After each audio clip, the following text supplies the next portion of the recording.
옛날부터 우리나라를 괴롭혀온 두 개의 나라가 있었습니다. 하나는 바다를 넘어서 시시때때로 우리 민족을 괴롭혀왔던 일본, 또 다른 하나는 한반도와 붙어있는 대륙인 중국인데요. 한반도와 대륙은 이어져 있는 만큼 수많은 충돌이 있었습니다. 최근에는 김치, 태권도, 한복 등 우리나라 전통의 역사를 자기들 것이라고 우기며 빼앗으려는 동북공정으로 대한민국은 중국을 견제해야 하는 상황에 놓였습니다. 21세기에 들어서도 시대착오적으로 주변 국가의 영토나 문화를 빼앗으려 하는 중국과 이에 대응하는 대한민국.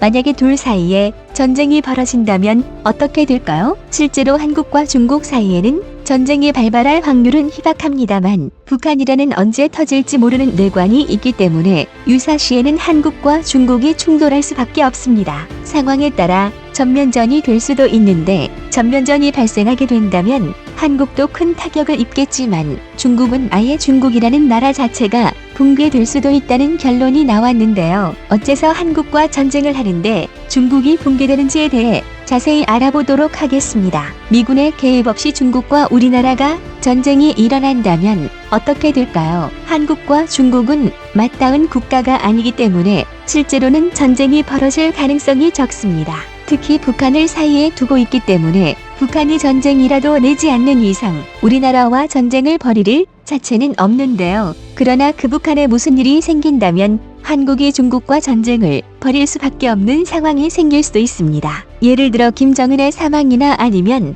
북한군의 쿠데타 등으로 북한의 정권이 붕괴되는 상황이면 이 틈을 틈타 중국은 말 그대로 북한을 먹기 위해 군사행동을 벌일 것이고 우리도 멀쩡히 한반도를 빼앗길 수 없기 때문에 자동적으로 북한에 진출하여 중국과 맞서 싸울 수밖에 없습니다. 사실 우리는 전 세계 6위의 군사력을 가지고 있는 엄청난 군사 강국이지만 상대방은 전 세계 군사력 3위를 차지하고 있는 중국이기 때문에 우리가 중국을 이길 수는 없습니다. 그러면 우리가 이기지도 못하는데 중국이 어떻게 붕괴가 되냐?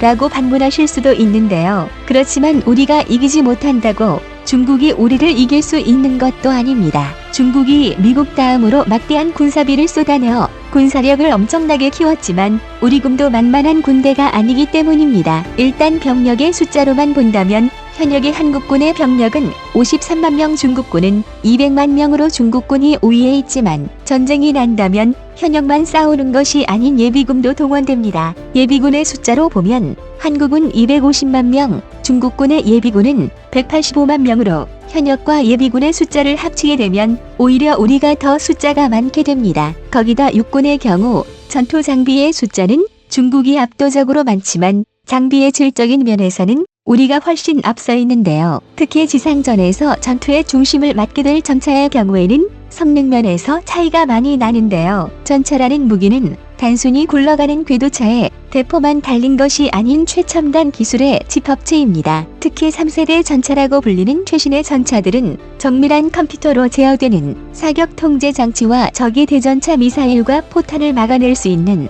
최신 복합 장갑 등 전차를 만드는 국가의 산업기술의 역량을 알 수 있는 부분이기도 합니다. 특히 우리군의 3세대 전차인 K1 전차와 K1A1 전차 그리고 K2 전차는 전 세계적으로도 인정받는 강력한 전차입니다. 그에 비해 중국의 기갑전력은 90인 96식 전차와 아직은 많은 숫자가 배치되지 않은 최신의 3세대 전차인 99식 전차가 있지만 중국의 기술력이 어디 가질 않는지 최신이라는 무기가 전차대회에 참가해서 주행 중 바퀴가 빠지고 명중률도 형편없는 등 총체적 난국을 보여주고 있습니다. 이런 중국군의 전차부대가 우리군의 전차부대와 맞붙게 된다면 성능에서 압도적인 우리군이 중국군을 거의 학살하는 수준으로 이길 것으로 추정됩니다. 실제로 걸프전 당시 미군의 3세대 전차와 이라크군의 2세대 전차가 맞붙은 전투가 있었는데 미군의 전차는 단 한 대도 격파되지 않고 이라크군의 전차를 100대 이상 격파한 전적이 있을 정도로 3세대 전차와 2세대 전차의 성능 차이는 압도적입니다. 이렇게 지상전에서 중국의 기갑 세력을 박살낸다면 그 다음은 포병이 중요해집니다. 과거 나폴레옹은 신은 가장 강한 포병대가 있는 군의 편이다 라며 전쟁에서 포병의 중요성을 강조했는데요. 그래서 그런지 우리 군은 유난히 포병이 강력합니다. 특히 최신식 자주포인 K9 자주포를 1000문 이상 보유한 어마어마한 화력 덕후 군대라고 불리기까지 하는데요. 특히 우리나라의 자주포 전력은 미국과 러시아의 자주포 전력을 합친 것과 맞먹는 수준인데요. 고성능의 K9 자주포를 비롯해 K55를 최신 기술로 개량한 K55A1 자주포까지 보유하고 있어 중국의 자주포와 포병과는 양적으로도 질적으로도 그에 비해 중국의 경우는 명중률도 성능도 형편없는 주력 자주포를 사용하고 있으며 숫자도 우리 군에 비해 훨씬 부족합니다. 우리 군의 K55 자주포와 K9 자주포를 모두 합치면 도합 2300문이나 되는 엄청난 수량을 보유하고 있는데 중국군의 자주포는 모두 합쳐서 1700문 정도밖에 되지 않습니다. 다만 다연장 로켓은 중국군이 유리한데요. 중국군의 경우 강력한 300mm급 화력의 다연장 로켓이 있어 화력면에서는 우리 군을 뛰어넘는다고 볼 수 있습니다. 그러나 우리 군도 강력한 MLRS와 천무로 무장하고 있어 화력은 비록 중국의 다연장 로켓에 비해 떨어지지만 뛰어난 명중률과 성능을 가지고 있어 밀리는 화력을 성능으로 보충할 수 있습니다. 육군의 경우 병력의 숫자는 확실히 중국이 많지만 장비의 성능 면에서 차이가 너무 많이 나서 적어도 우리 군이 한반도 내에서 싸운다면 중국군을 확실히 한반도 밖으로 몰아낼 수 있으며 우리 군이 방어전을 중심으로 전략을 구성한다면 육군은 중국군을 상대로 압도적으로 이길 수 있을 것으로 예상이 되고 있습니다.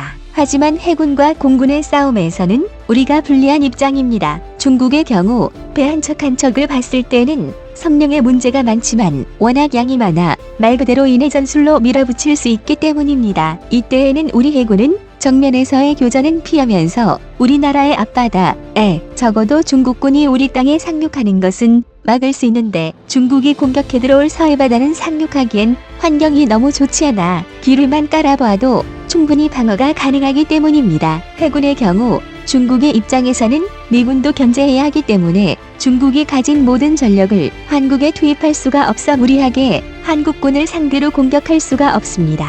이럴 경우 우리는 중국군의 상륙을 막기만 하면 어떻게든 버틸 수 있습니다.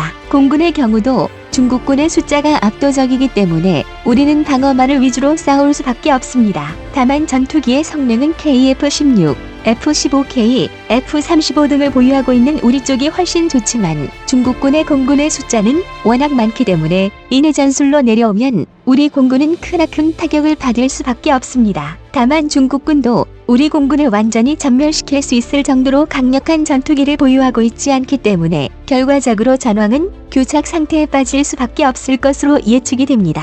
결국 중국이 우리나라 땅을 타격하려면 미사일을 사용할 수밖에 없을 건데요. 중국은 핵보유국이지만 핵을 사용하는 순간 전 세계에서 핵보복을 당할 수밖에 없기 때문에 사실상 사용할 수 없다고 봐야 합니다. 특히 중국에는 산샤핌이라는 아킬레스건이 있기 때문인데요. 우리 군이 가진 현무 -30 미사일은 사정거리가 1500km나 돼서 중국의 산샤램을 공격할 수 있는데요. 산샤덤이 붕괴될 경우 중국의 인구의 4억 명 이상이 사망하고 특히 우한, 난징, 상하이에서도 어마어마한 희생자가 나와 중국의 경제는 사실상 붕괴된다고 봐야 합니다. 그렇기 때문에 중국이 우리에게 핵을 사용했을 때 미국과 국제사회의 핵보복 이전에 우리의 미사일의 산샤핌에 붕괴된다면 중국이 먼저 붕괴될 수 있기 때문에 함부로 핵을 사용할 수가 없습니다. 그렇다면 중국이 사용할 수 있는 카드는 화학무기를 실은 미사일을 우리나라에 쏘는 정도가 최선이며 핵을 제외한다면 우리도 미사일 전력이 중국에 밀리지 않습니다. 결국은 서로가 미사일로 공격을 하는 상황이 될 것인데요. 최소한 중국군이 우리나라와 싸웠을 때 피해는 우리가 입는 피해의 2.5배 이상이 되는 것으로 예측이 되고 있습니다. 특히 육군의 전력의 경우 우리가 방어전을 펼치면 중국군이 물량 공세를 펼쳐도 어느 정도 방어가 가능하기 때문에 장기전으로 끌고 갈 수가 있습니다. 그러나 중국과 우리는 결정적인 차이가 있습니다. 우리는 우리가 가진 모든 병력을 중국과 싸우는데 사용할 수 있지만 중국은 그렇지 못하다는 데 있습니다. 중국은 평소의 행실 때문에 주변국들과 사이가 좋지 못한데요. 중국은 인도, 베트남, 대만을 견제해야 하기 때문에 가지고 있는 모든 전력을 거기에 소수민족들이 독립을 외치며 독립운동을 했을 때 그것을 막을 수 있는 힘이 없어진 중국은 자연스럽게 티켓과 신장 위구르를 비롯한 땅을 포기할 수밖에 없으며 내부에서 쿠데타가 발생할 확률도 높아집니다. 중국이란 나라는 철저하게 힘에 의해 중국 공산당의 통제를 받고 있지만 전쟁으로 공산당의 힘이 약해진다면 지방에 있는 군벌 세력들의 쿠데타 등의 발생 가능성이 높은 확률로 중국은 내전 상태에 돌입한다고 볼 수 있습니다. 거기다 중국은 미국처럼 스마트하게 전쟁을 치룰 수 있는 국가가 아니라 많은 인력과 장비를 투입하여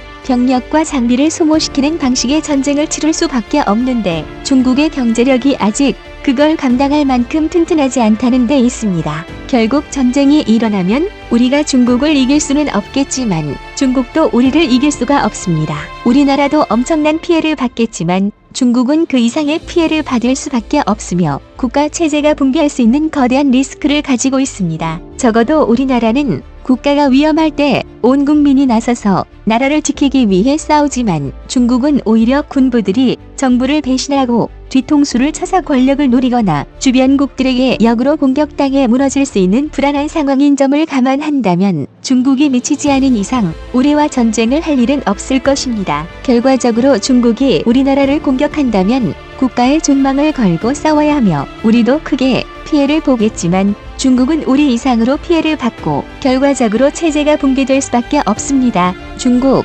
북한 같은 나라는 우리가 힘이 약해진다면 언제든지 잡아먹으려 들 것이고 그런 불량 국가들이 주변에 있는 이상